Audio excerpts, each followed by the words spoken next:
Buenas noches. El día de hoy nos acompaña Eduardo Ruiz, psicólogo con experiencia como generalista del talento humano en la organización EM Contact Center de la ciudad de Medellín. Con él dialogaremos sobre aspectos cruciales en la gestión del talento humano, como la movilidad laboral, la implementación de la evaluación de desempeño, los impactos de los planes carrera y planes de formación en la organización y por último el desarrollo tecnológico en las empresas al servicio de la gestión del talento.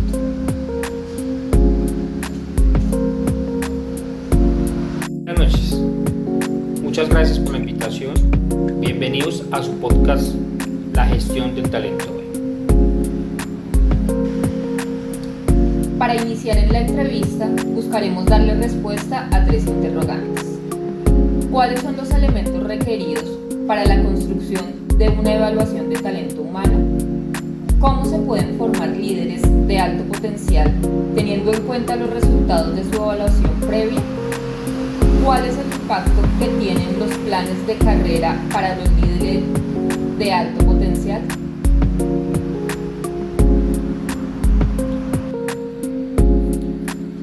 Bueno, para darte respuesta a la primera pregunta, es muy importante este tema de la construcción de una evaluación del talento humano. Hay unos elementos esenciales en la construcción de la evaluación del talento. Primero que hay que tener los objetivos claros, ¿cierto? ¿Qué es lo que necesita? ¿Qué es lo que pide? ¿Qué es lo que requiere la organización? ¿Cuáles son los objetivos principales para empezar a evaluar, ¿cierto? Empezar a construir esa evaluación de desempeño del colaborador. Tenemos que tener claro y debe estar enmarcado el análisis del cargo, el perfil del cargo, el perfil del puesto, la dinámica, qué es lo que se hace en este puesto, qué es lo que se hace en el cargo, para poder montar la evaluación. El modelo de evaluación, todos sabemos que en gestión humana tenemos varios modelos de evaluación, debemos seguir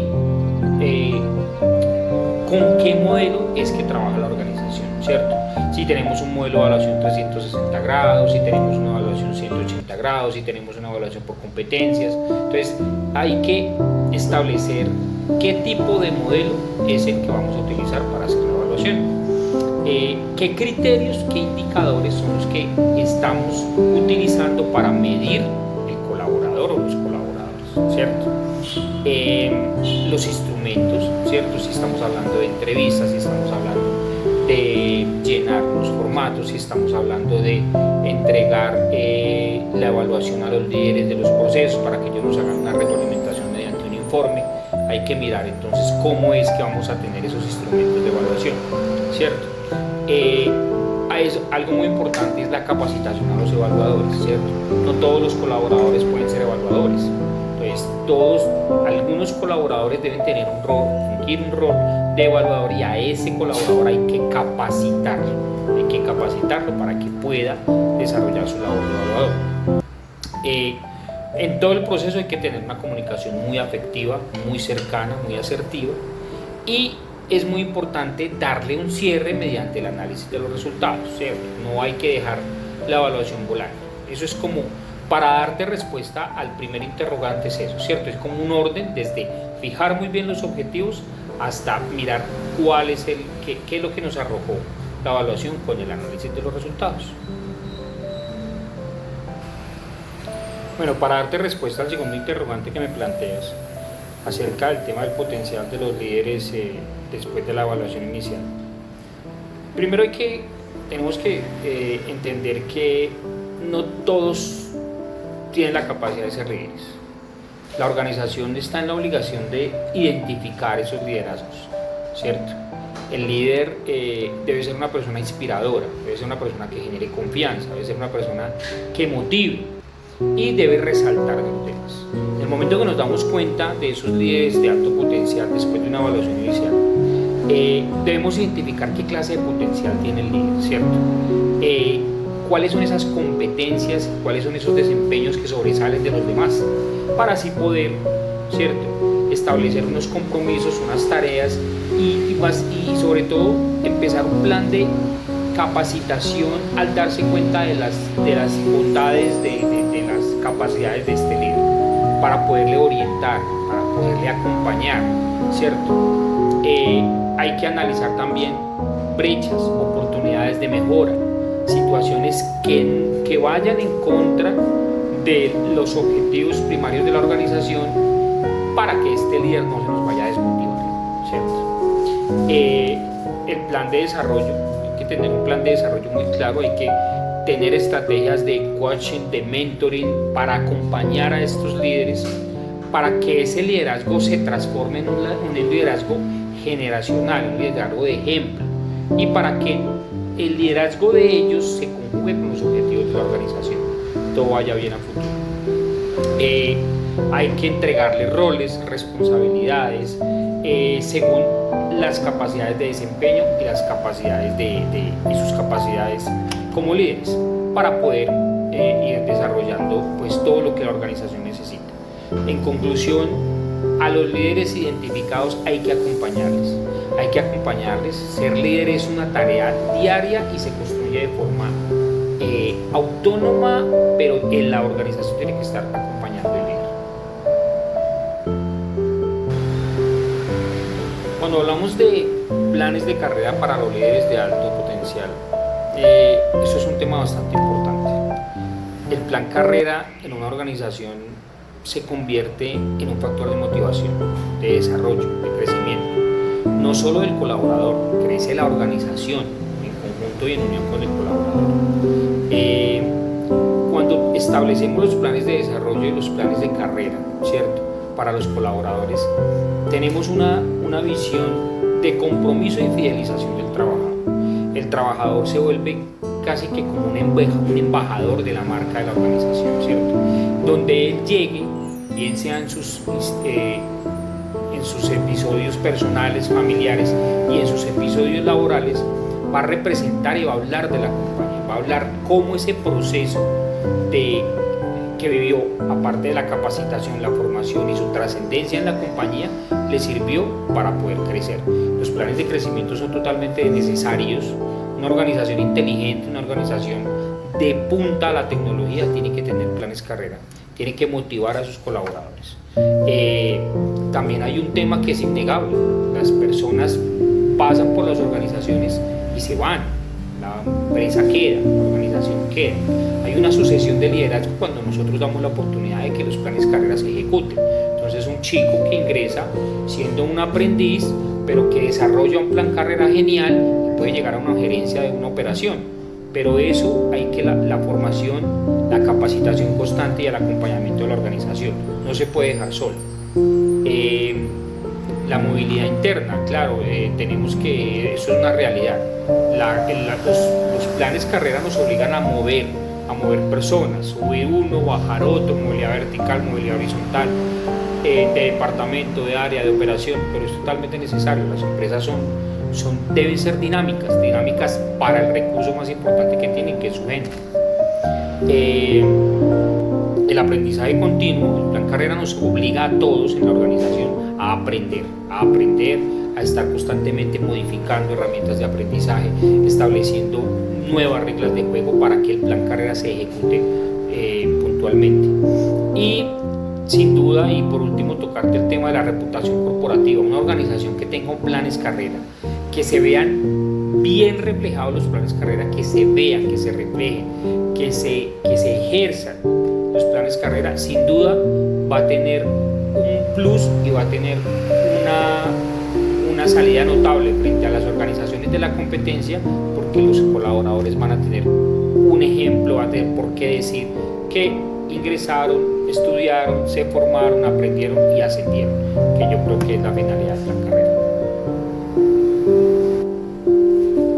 Señor Edward, para adentrarnos con más profundidad en el tema, según su experiencia en EM Contact Center en la ciudad de Medellín, ¿cómo se debe realizar la construcción de la evaluación de talento humano en una organización?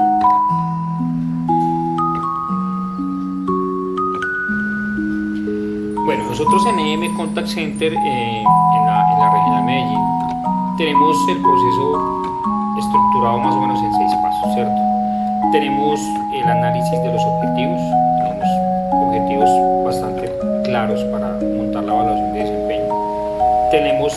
Contamos con la estructura del análisis de cargo y el análisis de los puestos para poder verificar qué es lo que hace, debe hacer, no debe hacer, cómo funciona el rol que ejecuta el colaborador, en este caso asesores, team leaders, gerente de operación, gerentes de línea y gerentes generales. Tenemos también, nosotros estamos en un proceso de migración, no estamos aplicando el modelo de evaluación 360, queremos lograrlo. Yo creo que finalizando el próximo año debemos estar ya estandarizados con el proceso de 360, porque es un modelo de evaluación bastante completo. En este momento contamos con un modelo de evaluación que traemos de Casa Matriz Bogotá, que es basado en resultados. Pues, digamos que es la realidad, ¿cierto? En un principio la organización estaba simplemente buscando eso, resultados, posicionamiento de marca, posicionamiento de negocio, pero ya como hemos crecido, hemos tenido la oportunidad de crecer, entonces digamos que estamos tratando de posicionar y vamos a llegar a buen término el próximo año, yo creo, de poner esa evaluación 360 grados para que podamos tener una mejor evaluación para nuestros colaboradores. Tenemos unos criterios, unos indicadores, ¿cierto? Unos criterios, unos indicadores, por ejemplo, los asesores tienen unos indicadores puntuales que no son los mismos indicadores de los team leaders, ¿cierto? Porque el asesor tiene unos indicadores de llamada, el team leader tiene unos indicadores de evaluaciones de llamada, entonces son diferentes criterios. Las capacitaciones, tenemos diferentes capacitaciones tanto para asesores, para team leaders y para gerentes, que eso hace parte pues, de las evaluaciones de desempeño.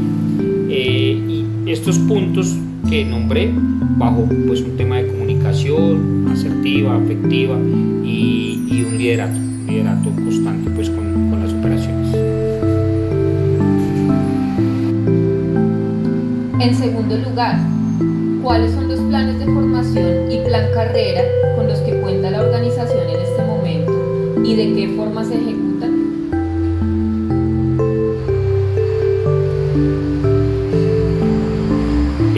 Bueno, en EM Contact Center tenemos planes de formación, tenemos planes carrera. Están más que todo enfocados a asesores y a team leaders, ¿cierto? Entonces, básicamente les explico cómo funciona el tema. Para asesores, que son el mando básico, el pie de la operación, por decirlo así.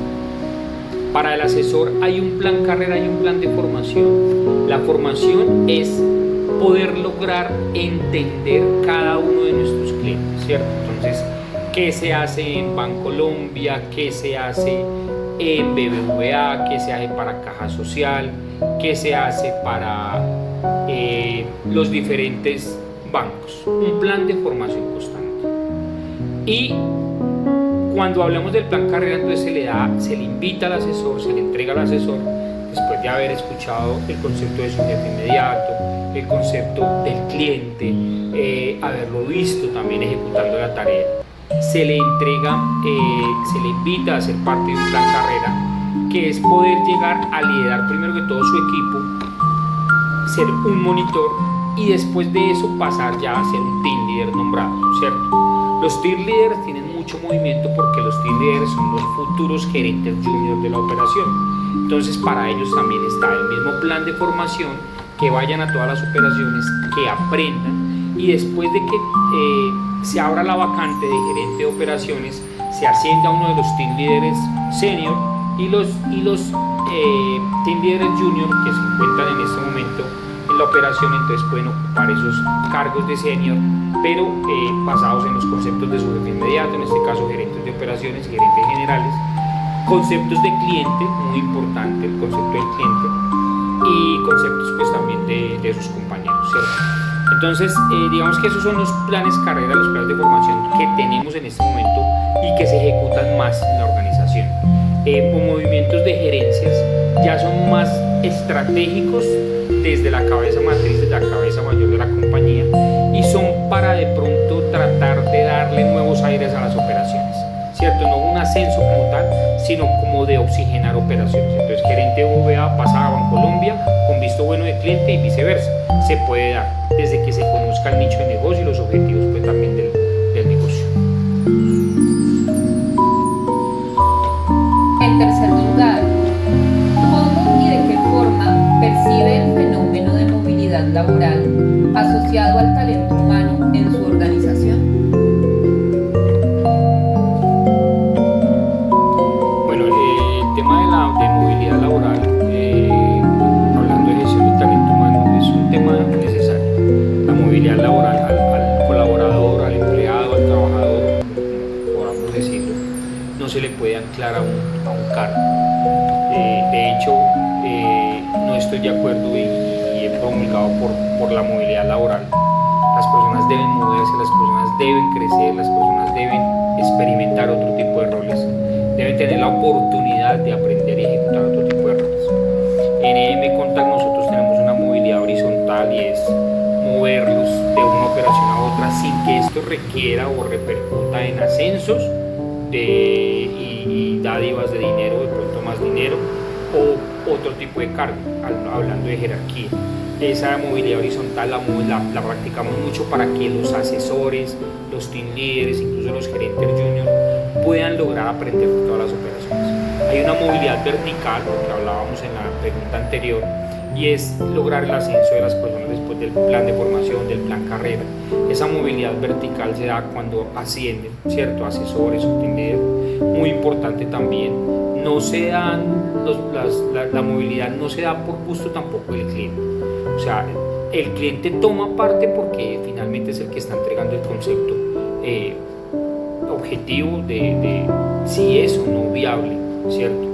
La movilidad de este colaborador, pero es para también poderle garantizar al colaborador que existe una oportunidad para él, que no llegó a la organización y en el cargo que llegó y firmó ahí se va a mantener hasta que se aburra y se vaya.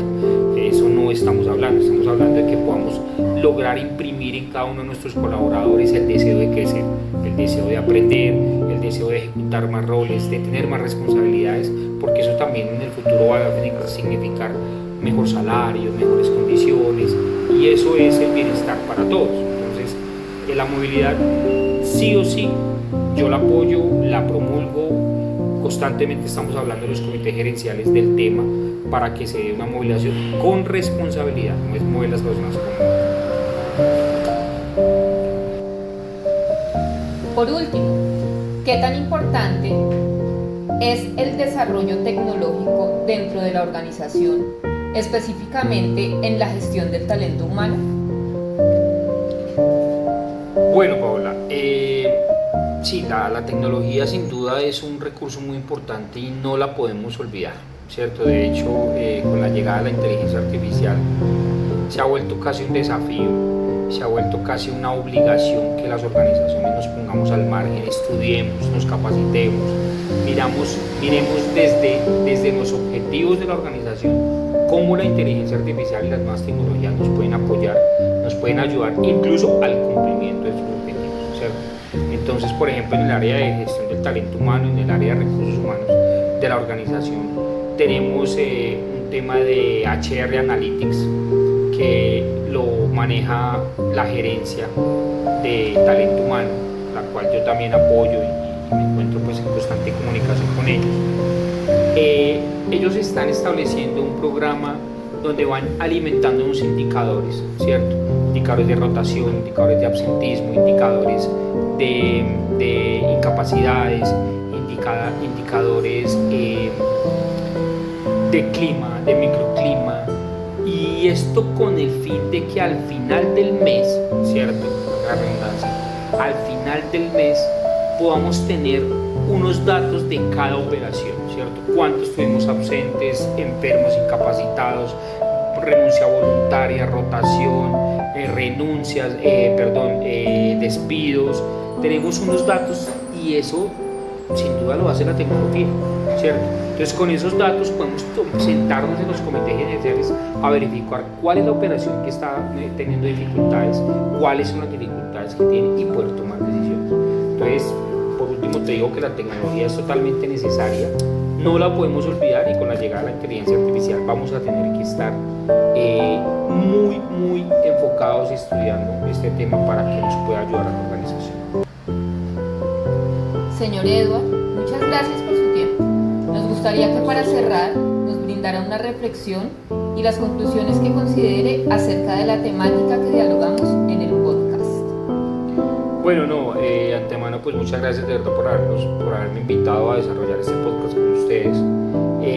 Son temas que pues trabajamos todos los días. Como conclusiones principales es decirles que las áreas de gerencias de talento humano, las áreas de recursos humanos, de gestión del talento, se llaman de diferente manera en todas las organizaciones.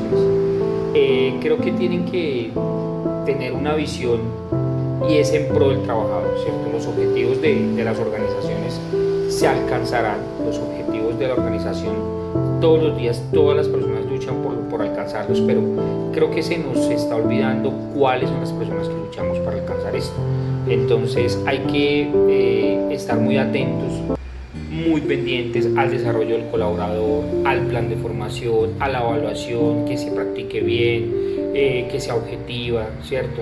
Que no tengamos ascensos a conveniencia, que no tengamos despidos por injusticias, que le acompañemos al colaborador en dificultades, que tengamos un plan de incentivos, unos planes de desarrollo, de movilidad laboral adecuados, ¿cierto? Yo creo que las áreas de recursos humanos deben comprometerse más con el colaborador en cuanto al tema de su desarrollo.